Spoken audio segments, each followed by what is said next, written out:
Lo de ellos siempre ha sido el misterio, los rituales secretos. Su forma de entender la vida y la muerte les permitió construir un extraordinario poder basado en crípticas logias. Los hermanos, como se hacen llamar entre ellos, primero construyeron iglesias, luego estados. En Chile, décadas atrás impulsaron el matrimonio civil y la educación pública. Varios presidentes fueron de ellos.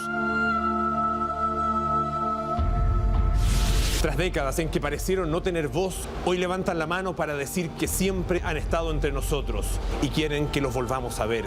Es el retorno, el regreso de los masones.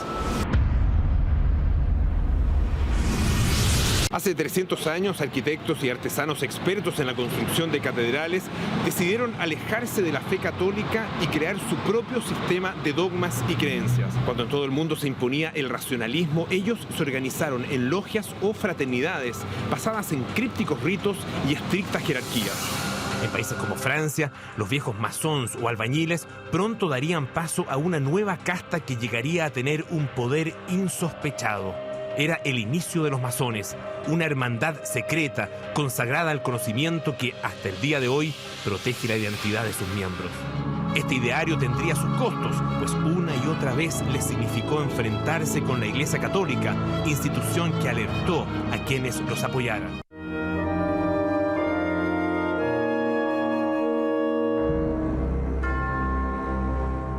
El padre Ramón Ramírez, miembro de la Orden de los Dominicos, es historiador, conoce en detalle la historia de la Iglesia en nuestro país.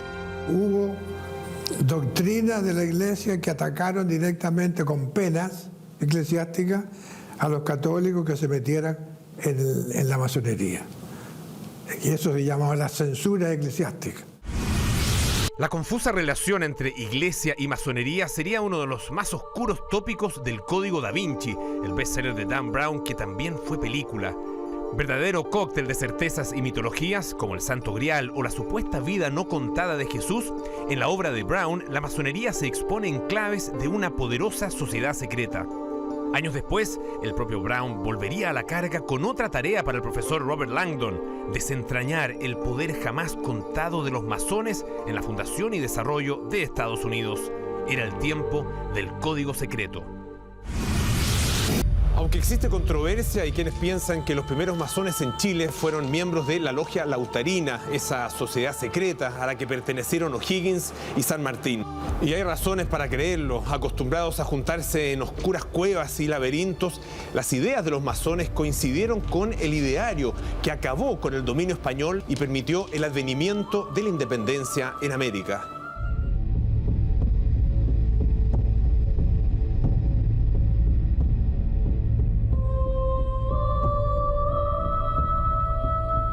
Felipe Santiago del Solar es doctor en Historia y cientista político de la Universidad Católica. Felipe es uno de los pocos que ha escrito sobre la influencia de los masones en Chile. La Guerra de Independencia es un momento en el cual hay apertura y se genera la posibilidad de que se implanten logias. La masonería se concibe a sí misma desde el siglo XVIII como una república universal, es decir, son ciudadanos del mundo. Entonces la masonería en sí mismo es una red internacional. Tras la consolidación de la independencia, los masones intentaron instalarse en el país, pero en su primer intento no lo lograron porque Diego Portales los alertó de los males que podrían sufrir de seguir en el intento. La historia daría un vuelco en Valparaíso, la ciudad donde los masones desplegaron su red en la segunda mitad del siglo XIX. Baldomero Estrada, profesor en el Instituto de Historia de la Universidad Católica de Valparaíso, ha investigado todo lo que tiene que ver con inmigración y conoce detalles del anclaje en el puerto. El desarrollo de la masonería coincide con toda una época del desarrollo o del impulso de la actividad económica de Valparaíso. Ellos generaron instituciones que se orientaron a crear escuelas que por lo demás tendrían una característica laica. Es decir, ellos generaron una posibilidad de desarrollo educacional paralelo al de la iglesia. Viñamarino de a pie, en un breve recorrido por la ciudad jardín que incluye una visita al gran templo masón, Baldomero revela interesantes conexiones. Fundó Viña del Mar don José Francisco Vergara. Él era también masón. Uno no puede desvincular lo que es la actividad de lo que se denomina la burguesía de la época con lo que es la actividad de la masonería. En Valparaíso también hay huellas de esta historia, como el obelisco de Avenida Brasil y también la escultura en homenaje a Francisco Bilbao, icónico pensador masón. La base de toda su influencia, el simbolismo, el rito, el secreto. En Santiago, en Marcoleta, al llegar a Santa Rosa, está el edificio de la Gran Logia de Chile. Sus rincones más reconocibles solo se pueden visitar para el Día del Patrimonio, pero para este reportaje tengo la suerte de recorrer sus vericuetos. Aquí intento, aunque sea rozar, la que dicen es la verdadera esencia de los hermanos, sus secretos rituales. La masonería se define como iniciática. Para entrar en ella se debe pasar por una ceremonia en la cual el postulante simbólicamente deberá morir para después renacer. Los detalles de lo que aún sucede aquí en el Templo Mayor siguen siendo secretos y ningún masón se refiere a ellos. Se sabe, sin embargo, que los signos zodiacales de los muros serán cubiertos con banderas impresas con calaveras. En la más absoluta oscuridad, durante la gran noche del universo, los iniciados esperarán en ataúdes la llegada de la luz. El rito continuará en una pieza con el iniciado sentado frente a una mesa, solo acompañado por la luz de una vela. Sobre la mesa habrá un espejo, un pan, un vaso de agua y 3 pocillos, uno con mercurio, otro con azufre y un tercero con sal. Además, una calavera junto a un papel con 3 preguntas. ¿Qué le debe el hombre a Dios? ¿Qué le debe a sus semejantes? ¿Qué se debe a sí mismo? Para quienes no pertenecemos a su mundo, según ellos los profanos, los que vivimos en los extramuros, los ritos de los masones son difíciles de entender. Hay una cantidad variable de ritos en todo el mundo. La Gran Logia de Chile accedió a los ritos escoceses antiguos y aceptados, y eso es lo que se practica aquí internamente. Yo creo que es necesario tener ciertas cosas que deben mantenerse en reserva. Yo no puedo revelar jamás el nombre o el detalle de un hermano sin su autorización. Se parte en la iniciación, se continúa con la educación que permite el ascenso a través de los grados de aprendiz, luego compañero y finalmente maestro, siempre bajo el precepto de la obediencia. Gracias a su gravitante influencia en la sociedad, hacia 1925 habían logrado la separación total entre la Iglesia y el Estado. Y firmaron un documento muy importante que se llamó el documento del año 25, en el cual la Iglesia se separaba del Estado, pero en forma amigable y armoniosa. Desde los años 30, Chile fue gobernado por 3 presidentes masones, Pedro Aguirre Cerda, Juan Antonio Ríos y Gabriel González Videla. Y en el Chile de los 50 se decía que había que reunir 3 características para tener éxito: ser radical, bombero y masón. Entran, digamos, en todo en la Universidad de Chile, en el Instituto Nacional.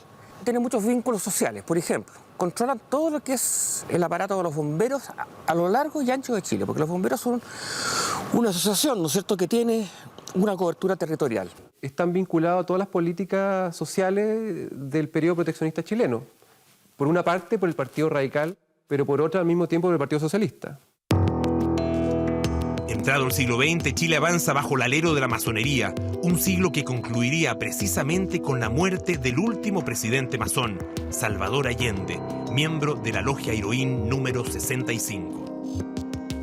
Iniciado en la orden en noviembre de 1935, Allende se había hecho hermano en Valparaíso. Para entonces, la conexión entre la izquierda chilena y la masonería tenía un camino avanzado. El fundador del Partido Socialista, al mismo tiempo, fue gran maestro de la Gran Logia de Chile. La República Socialista, varios de sus partícipes, entre otros Marmaduke Grohe, eran masones. De ahí que no es raro que personajes como Salvador Allende ingresen en la masonería, quien era hijo y nieto de masón. ¿Qué ocurrió con la masonería tras el 11 de septiembre del 73? Es algo de lo que poco se ha dicho y escrito. Recién hoy se sabe más de silencios y divisiones, como la historia del general Alberto Bachelet, el padre de la actual mandataria, masón que a su modo encarnaría una crisis aún no del todo resuelta.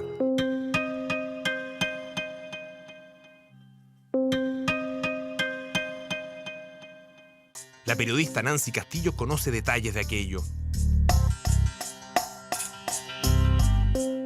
Él llega a la masonería porque cuando conoce a Ángela Geria, a mediados de los años 40, la familia de ella era una familia de radicales y masones. Tras ser liberado, luego de su primera detención en dictadura, Alberto Bachelet recibió una carta en la que se enteró de su expulsión de la masonería por inasistencias.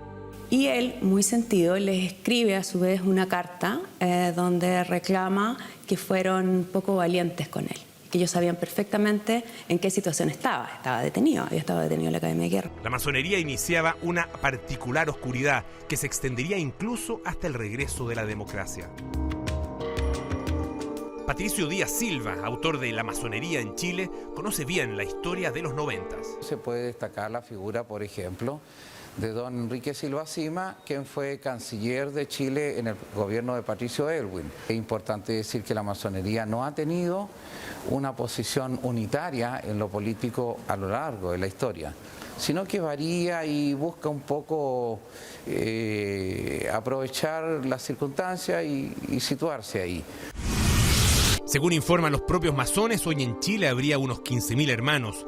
Cada uno debe pagar entre 25.000 y 40.000 pesos por la membresía. Pero ¿quiénes son hoy los masones?